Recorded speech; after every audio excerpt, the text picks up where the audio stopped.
বৃষ্টির দিনে মনে হয় মুখের রুচিটা একটু বেশি বেড়ে যায়, খালি মন চায় এইটা খাই ওইটা খাই, মানে কি কি যে খাইতে মন চায় কি আর বলবো। হ্যালো এভরিওয়ান, সবাই আসসালামু আলাইকুম। সবাই কেমন আছেন? আশা করি আপনারা সবাই অনেক অনেক অনেক বেশি ভালো আছেন। এই তো হলুদ মরিচের ফাঁকি আর কি শেষ হয়ে গেছিল, তো সমিজান হলুদ মরিচের ফাঁকি নিয়ে আসছে, সেই সাথে দেখি যে মিষ্টিও নিয়ে আসছে, তাও আবার একদম আনন্দ বেকারির মিষ্টি। আনন্দ বেকারির মিষ্টি কিন্তু আমার অনেক বেশি ভালো লাগে, তো এই তো একটু খেয়ে নিলাম। লাড্ডু কিন্তু বরাবর আমার ভীষণ পছন্দ, লাড্ডু আর সানা। আবার এই যে দেখতেছি ব্রেডও নিয়ে আসছে, আর এই ব্রেড গুলোর ভিতরে কেমন যেন একটা খোরমা দেওয়া থাকে, মানে মিষ্টি মিষ্টি একটা খোরমা আমরা বলি। এটা কিন্তু খেতে ভীষণ মজা এই ব্রেড দিয়ে। যাই হোক, এই তো বাজার টাজার গুছিয়ে তারপর চলে আসলাম দুপুরবেলা রান্না বান্না করার জন্য। তো সমিজান কিন্তু আবার কাচ্চিও নিয়ে আসছিল, তো ওইগুলো খেয়ে টেয়ে তারপরে এই যে এখন চলে আসছি দুপুরবেলা রান্না বান্না করার জন্য। ভাবলাম যেহেতু আজকে একদম কাচ্চি খাওয়া হয়েছে সকাল সকালই, তো একদম আজকে করলা ভাজি করি, সেই সাথে হচ্ছে মাছ রান্না করি। আর এখন যেহেতু আসলে আমের সিজন,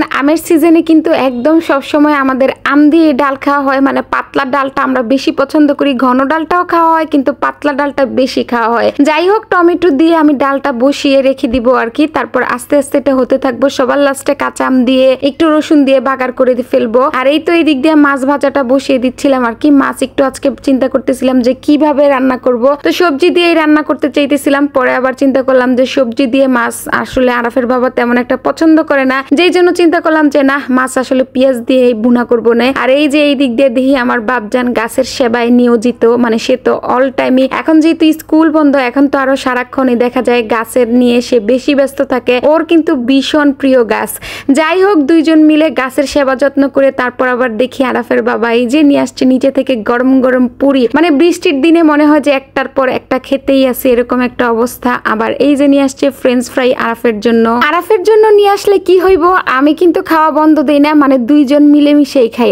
আমার তো মাঝে মধ্যে মনে হয় আমি নিজেও হয়তো একটা বাচ্চা। যাই হোক, বাসায় যেটাই নিয়ে আসবো সেটাই কিন্তু সবসময় দুইটা করে নিয়ে আসতে হইব, একটা আমার জন্য আর একটা আরাফের জন্য।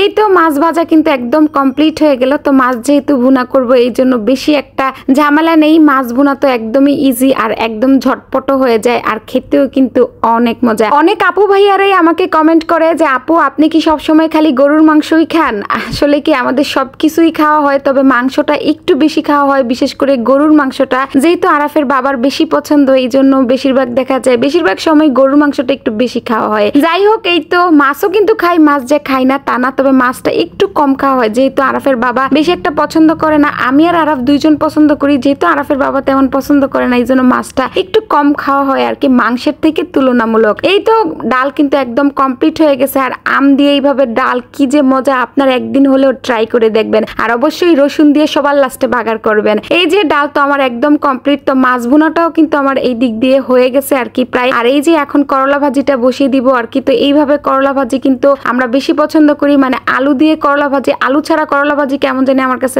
তেমন একটা ভাল লাগে না। সবসময় করলা ভাজির মধ্যে আমি একটা না একটা আলু দিবই আর কি, আর পেঁয়াজটাও একটু বেশি করে দেই। আর চুলার আঁচটা একদম বাড়িয়ে আর কি করলা ভাজিটা করি, মানে করলাটা সিদ্ধ হয়ে যায় কিন্তু একদম সবুজ সবুজ থাকে। অনেকে আছে করলা একদম ফ্রাই করে ফেলে, আমরা এতটা ফ্রাই করি না। যাই হোক, আজকের রান্না বান্না কিন্তু খুবই সিম্পল ছিল। দুপুরবেলা করলা ভাজি, ডাল, সেই সাথে হচ্ছে মাছের ভুনা। যাই হোক, আজকের ভিডিওখানা কেমন লাগছে কমেন্ট করে জানাবেন। সবাই অনেক অনেক অনেক বেশি ভালো থাকবেন। আজকের মতো বিদায় নিয়ে নিলাম, আল্লাহ হাফেজ।